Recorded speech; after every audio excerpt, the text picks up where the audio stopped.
au Tibet qui ont commencé par m'appeler Yak comme ça pour s'amuser.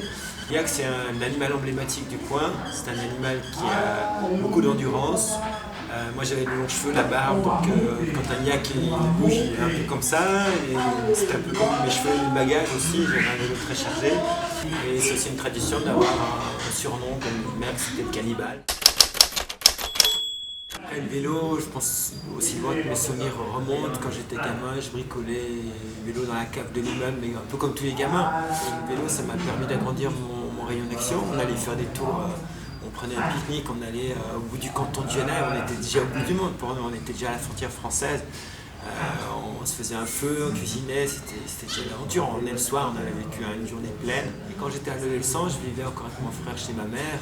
Quand je voyais quelqu'un avec des sacoches dans la rue à Genève, je l'invitais. Ma mère d'abord, elle était un peu choquée, ouais.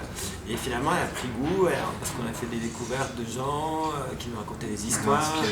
Et pour moi c'était mes héros de jeunesse. C'est aussi un magnifique engin de découverte, d'enquête aussi, un vélo, parce que c'est tout discret, ça paye pas de mine, c'est pacifique, c'est tranquille, c'est paisible, ça fait pas de bruit.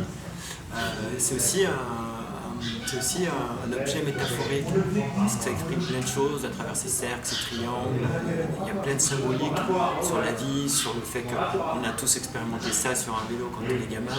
D'un coup on trouve l'équilibre, c'est comme un gamin qui commence à marcher. Ce sont des moments phares, des moments qu'on se souvient dans la vie.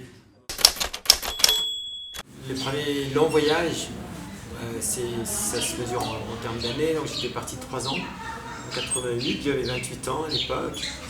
Je suis parti avec un ami, je devais partir avec ma copine et on s'est séparés peu de temps avant. Donc je suis parti avec quelqu'un que je ne connaissais pas vraiment. On a voyagé une année ensemble, ça s'est pas très bien passé. Il a rencontré sa femme au Pakistan qui travaillait là. Il s'est marié, ils ont monté une famille, ils ont 2 enfants, ils sont toujours ensemble. Donc pour lui c'était un tournant de sa vie et j'ai poursuivi ça à travers une grande partie de l'Inde. Le Népalais, Indien aussi, et puis le Pakistan beaucoup. Et je suis rentré après par l'Iran, la Turquie. J'ai passé 2 ans seul. Ça c'était une expérience, on va dire, fondatrice parce que c'était la première fois que je partais sans limite de temps, avec pas mal d'économies, avec l'envie de partir pour partir et sans but précis. Et je pense que moins on a de but précis, plus on va longtemps et plus on est libre en fait. Moi je l'avais vraiment dans le ventre, dans le bas-ventre, pas au niveau de la pensée, je dis juste ouais ce serait cool d'aller faire un voyage, mais c'était une urgence, il fallait que je parte.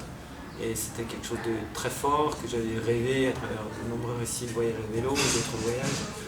Et mon Dieu, j'espérais qu'à ça. Donc c'était quelque chose c'était une épreuve ou une étape de ma vie qui s'est imposée à moi ou que j'ai dû vivre pour pouvoir grandir et devenir adulte. Et je suis reparti en mars 94, donc il y a maintenant plus de 20 ans. Je suis parti d'ici, enfin, du quartier de la Jonction à Genève, avec l'intention d'atteindre le Japon en 2 ans, en traversant si possible les massifs montagneux sur la route. Et finalement j'ai mis à peu près 3 ans pour atteindre Tokyo. J'ai travaillé plusieurs mois et puis quand j'étais au Japon, je voyais la carte, l'Europe était très petite, très lointaine, et puis l'Alaska était juste à côté. Je me suis dit maintenant, j'ai mis tellement toute ma foi, de mon énergie intérieure pour atteindre le Japon. J'avais qu'une seule envie, c'est continuer, j'avais plus beaucoup d'argent. Donc j'ai trouvé les moyens de vendre des articles, de les écrire, de les publier au Japon. Finalement ça l'a fait et j'ai pu m'envoler sur l'Alaska et avec l'idée de parcourir les Amériques jusqu'en terre de feu. Donc du nord au sud. Et puis sur la route, je me suis dit, je veux rentrer mais pas en avion, je veux rentrer comme je suis parti à coup de pédale. Donc j'ai dit je rentre par l'Afrique et depuis Buenos Aires j'ai pris un avion sur Cape Town et je suis rentré par l'Afrique. C'était encore donc 2 ans à travers les Amériques et 2 ans à travers l'Afrique en gros. Donc je suis arrivé un peu plus de 7 ans plus tard, ici même d'ailleurs, au Banepaki. Voilà. Donc ça c'était complètement improvisé. Si quelqu'un m'avait dit au pied de mon immeuble, tu vas partir rouler plus de 100 000 km, c'est un voyage, je l'aurais traité de complètement fou. J'imagine à peu près 240 000. Une centaine, à peu près. Ouais. Ce qui va être plus, c'est les rencontres, justement les rencontres imprévues, parce qu'elles sont toutes imprévues en fait en voyage, parce qu'on arrive dans un endroit où on n'a jamais été, on rencontre des gens qu'on n'a jamais vus, donc tout a un peu la fraîcheur des premières rencontres. Et puis donc c'est des cultures très différentes qui se rencontrent, qui se télescopent, et puis il y a une certaine magie du moment qu'on peut aussi trouver ici. Il n'y a pas besoin d'aller au bout du monde non plus, hein, je tiens à le préciser. Cette alchimie entre les êtres et ce fait de sentir vraiment le pouls de la terre, le pouls humain, de voir qu'il y a une sorte de... ouais, quoi qu'il arrive, les gens sont là. Et dès qu'il y a les gens qui sont là, il y a une solidarité et qui n'est pas vaine, hein, qui est vraiment réelle. Si on a un problème, si on cherche quelque chose, les gens vont nous aider spontanément. Et donc il y a une réalité très, très bienfaisante en voyageant à travers la planète. On voit que l'humain est toujours là, que malgré toutes les situations les plus terribles, les gens donnent le meilleur d'eux-mêmes pour le premier venu, pour leurs enfants. Et ça, je trouve c'est très réconfortant de voir que la planète, sur la planète, tout coexiste. Le pire, les guerres, la famine, la corruption, etc., les assassinats, etc., les droits humains qui sont bafoués. Mais en même temps, on a aussi des millions de gens qui travaillent, qui essayent d'améliorer le sort de leurs enfants. Et puis, quand on passe devant chez eux, viens manger, tu ne vas pas continuer, tu t'arrêtes, tu dors ici. Et c'est une richesse, c'est la seule richesse qu'on a en fait dans la vie, c'est la santé, le temps partagé avec les gens qu'on aime. En fait, c'est l'amour qui circule dans tous ces voyages, mais qui circule aussi dans la vie en général. Et c'est ce fioul-là, que je voyage. Si on note l'amour, l'amitié, les sentiments très humains de partage, il n'y a plus grand-chose dans le voyage. On pourrait finalement faire des milliers de kilomètres dans un vélodrome autour de son propre pays, et ce serait plus que du sport. Moi j'aime beaucoup la montagne ici ou ailleurs, donc je l'ai cherché partout sur ma route et j'y ai passé beaucoup de temps, j'y ai consacré beaucoup de temps et ma région de prédilection c'est toute la chaîne himalayenne, que ce soit au Tibet, Népal, Pakistan, Inde et puis tout le sous-continent indien aussi. Donc Inde, Pakistan, Sri Lanka, Bangladesh, Népal. Je pense que c'est les endroits les plus sauvages de la planète qui m'ont le plus plu finalement. Alors j'ai aussi une certaine attirance pour quelques grandes villes. J'aime bien des villes comme Calcutta par exemple, Mexico City aussi, je trouve que c'est des villes qui ont un aspect culturel, une forte identité. Pour moi c'est la montagne. Ouais. Alors je peux te parler des heures durant à propos du Tibet, que j'aime beaucoup et que j'ai traversé à plusieurs reprises à vélo. Donc, c'est ouais, parce que c'est des paysages incommensurables, c'est des très hautes montagnes, des glaciers, des dunes, c'est parfois des déserts d'altitude, parfois des forêts, des pâturages, des nomades aussi, de moins en moins hélas, mais donc ça a aussi un mode de vie différent et beaucoup d'espaces libres, des ciels immenses, le Pérou, la Bolivie aussi, qui ressemble un peu au Tibet d'une certaine manière. Et de grands lacs salés aussi, enfin, c'est les grandes étendues. Moi je m'y trouve bien et je trouve qu'il y a une ambiance aussi de pureté, peut-être il y a aussi de liberté. Mais je me trouve aussi bien quand il y a du monde, ou dans un village. Mes voyages, j'ai toujours été à la recherche de l'humain finalement. Alors même dans ces contrées-là, je suis content de rencontrer du monde. Le voyage multiplie vraiment la chance du hasard en fait et des rencontres complètement. Et je me souviens en allant sur Lhasa depuis Gonmo, donc depuis le nord du Tibet, j'y allais sur la piste, donc on est entre 4 et 5 000 mètres d'altitude, il y avait beaucoup de vent, il y avait un vent de sable et j'ai distingué un petit point sur le côté gauche de la route qui clopine avec les marchets et au fur et à mesure que je m'approchais, j'ai vu que c'était un homme avec une canne. Et au moment où je suis arrivé à son hauteur, j'ai laissé mon vélo tomber sur la piste et on s'est enlacé comme ça sans s'être jamais vu auparavant. Et c'était Xinyang Chao, c'était un chinois bouddhiste qui était un pèlerin et qui depuis 5 ans marchait autour de la Chine. Et il voulait marcher 40 000 km autour de la Chine en 10 ans. Et on est resté là, je lui ai offert un peu du thé, on sent vraiment se parler, il y a eu vraiment une connivence très très forte. Et cette rencontre a été bouleversante, c'était la rencontre la plus forte de tout le voyage en 7 ans.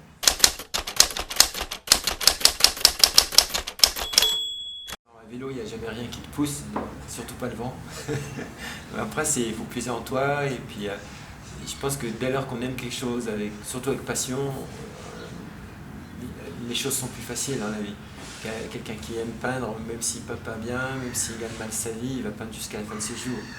Tu lui ôtes la peinture, il est plus que la moitié de lui-même. Moi, c'est pareil. Combien de fois, sur mon vélo, je me suis dit, mais qu'est-ce que je fais là? Mes amis ont une famille, ils ont leur boulot.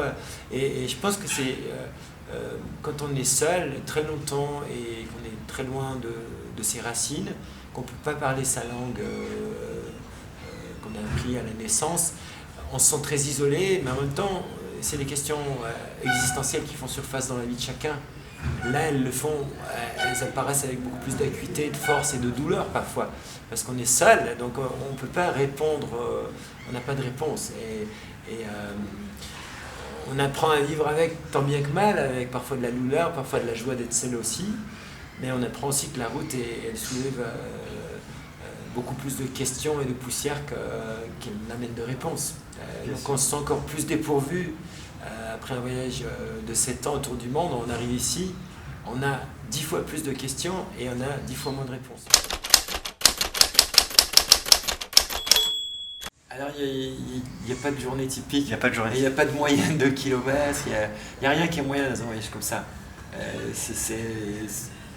Il y a des jours où si on est sur de l'asphalte, il n'y a pas de vent, c'est une bonne route, 100 km c'est une très bonne journée. Après si on est sur la piste en altitude, il y a le vent, la piste est foutue, on est très chargé. On fait peut-être entre 30 et 50 km et puis on est cuit au bout de la journée. Ouais, j'aime bien, encore maintenant aussi dans ma vie quotidienne, j'improvise pas mal. Et puis je pense que c'est une faculté qu'il faut un petit peu avoir si on tient à voyager longtemps. J'aime bien rouler, donc c'est vrai que je peux faire des longues étapes parce que j'aime ça, simplement, même si ça peut paraître routinier, et ça l'est aussi de tourner les pédales des milliers de fois. Mais j'improvise vraiment, le soir je me dis bah tiens je pourrais dormir là, mais si je dors avant ou si je dors après, c'est égal. C'est pas, après c'est selon les opportunités, là, on rencontre peut-être pas une personne au passage. Après 20 km, on se fait inviter au thé, puis on va dormir là. Peut-être on roule comme un fou, beaucoup, et puis on ne trouvera aucun coin à dormir, on dort dans un fossé à côté de la route, on est pitoyable. Et puis voilà, donc il n'y a pas vraiment de milieu, il y a de la vie en fait. Et la vie, c'est constamment le changement. Moi, j'ai jamais eu de budget proprement parler dans ma vie, j'ai jamais réussi à faire un budget j'ai aucun intérêt pour tout ce qui est comptable. J'ai une relation particulière à l'argent parce que ça m'aide à vivre. Je lui accorde une certaine valeur, mais c'est plus un moyen. Mais j'arrive pas à faire un budget sur un voyage. Quand il n'y a plus d'argent, je commence à m'alarmer, il faut que je trouve des moyens pour continuer. Voilà. Et puis dans ma vie quotidienne, c'est aussi un peu comme ça. Comme je suis indépendant, il y a des mois, il y a de l'argent qui rentre, d'autres mois, je touche rien. Et puis il faut qu'à la fin de l'année, voilà, je puisse envisager un peu la suite. Mais j'ai pas forcément, j'ai pas de plan de carrière, j'ai pas d'augmentation l'année prochaine, j'ai d'ailleurs pas de travail en vue pour l'instant.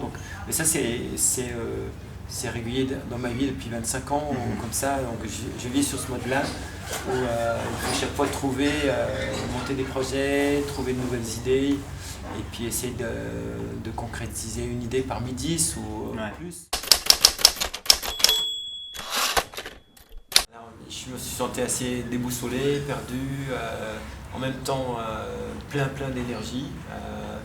Donc j'avais envie de faire plein de trucs, mais je ne savais pas par où commencer. J'avais envie de raconter mon voyage, de dire un peu la beauté du monde, et puis de transmettre aussi mon expérience. Mais je ne savais pas par où commencer. J'avais jamais écrit de livre, j'avais écrit un certain nombre d'articles, mais le livre c'était un gros challenge pour moi, c'était quelque chose de nouveau. Il fallait d'abord trouver un éditeur, donc j'ai mis 6-9 mois où j'étais un peu entre deux eaux, j'ai vendu quelques articles à droite à gauche, il a fallu tout simplement trouver un appartement, m'assurer de nouveau, donc avoir des rentrées financières régulières. Tout ça, c'était pas gagné au départ, et puis j'avais un tel décalage mental aussi, je vivais tellement au rythme du soleil, toujours dehors, et que vivre entre quatre murs, ça ne m'allait plus. C'était mon grand challenge du retour, ma grosse question, est-ce que je suis capable de me réinsérer? Et je pense souvent à une phrase de Nicolas Bouvier qui disait, qui faisait une grande nuance entre revenir d'un voyage et en revenir. Et je crois que j'en suis toujours pas revenu, tout simplement. Donc j'essaie un petit peu de garder ce fonctionnement qu'on a en voyage, d'improviser, de vivre, essayer de vivre au maximum le temps présent. Et j'ai énormément de peine à faire des plans à très long terme. Je viens de revenir de Tibet, j'ai guidé un groupe pour une agence de voyage. Là, je suis en train d'écrire 3 articles sur ce voyage ou en rapport avec le Tibet. Donc j'essaie de m'auto-alimenter, de trouver toujours des idées, de faire des choses que j'aime surtout, c'est fondamental, qui me permettent quand même de vivre, mais bien sûr, les salaires, je suis modeste dans mon fonctionnement, mais je ne le sens pas du tout comme une restriction, parce que je suis de nature simplement comme ça, je vis un peu et ça me convient tout à fait. Tout ça fait que j'essaie de construire des projets que j'aime et puis de me réaliser à travers des choses que j'aime, aussi de partager du temps avec des amis, aussi c'est important, le temps, quand je suis ici en tout cas, et donc j'improvise. Le voyage était presque toujours lié, presque depuis le début, à l'écriture d'articles. Donc c'est vraiment, j'écris seulement quand je suis en mouvement. Et puis le livre, c'est venu après le tour du monde, parce que là j'avais vraiment, c'était le voyage de ma vie en fait, le plus long. J'avais beaucoup de choses à dire, j'avais une envie de les dire, j'avais beaucoup d'énergie pour ça, j'avais envie de donner, parce que j'ai tellement reçu dans ce voyage. Et l'expérience de ma vie, enfin, c'est vraiment un acte fondateur de ma vie, c'est un cairn dans mon itinéraire personnel qui dure le peu que dure une vie humaine. Mais pour moi, c'est une importance capitale et qui m'a permis aussi de transformer ma passion en profession. J'ai des idées, j'ai des choses à dire et je pense qu'à travers d'autres voyages, je peux aller encore plus loin dans l'expression et je pense que l'écriture peut se bonifier et je pense c'est une évolution logique aussi, si on aime écrire ou si on aime faire quelque chose, d'essayer toujours d'affiner un peu son mode d'expression. Mon prochain livre, le 7e, qui va sortir au printemps, en français, à propos d'un voyage à Cuba, à vélo. Sinon, j'ai un projet personnel, mais qui n'est pas écrit, qui est écrit partiellement. J'aimerais écrire un livre sur le vélo et les femmes, montrer à quel point le vélo a contribué à l'émancipation des femmes au 19e, 20e, et aussi à travers une palette, une trentaine de portraits de femmes qui ont un lien avec le vélo, des écrivaines, des cinéastes, etc. Montrer comment les femmes actuellement aussi donnent leur lettre de noblesse au vélo. J'ai plusieurs destinations où j'aimerais aller, je vais pas trop, j'aime plus en parler une fois que c'est réalisé le voyage, mais je suis plus tenté par des pays, on va dire, à problème, des pays qui sont secoués par une guerre ou par des conflits inextricables. Parce que je pense que là, il y a une matière humaine très dense et très intéressante pour l'écriture.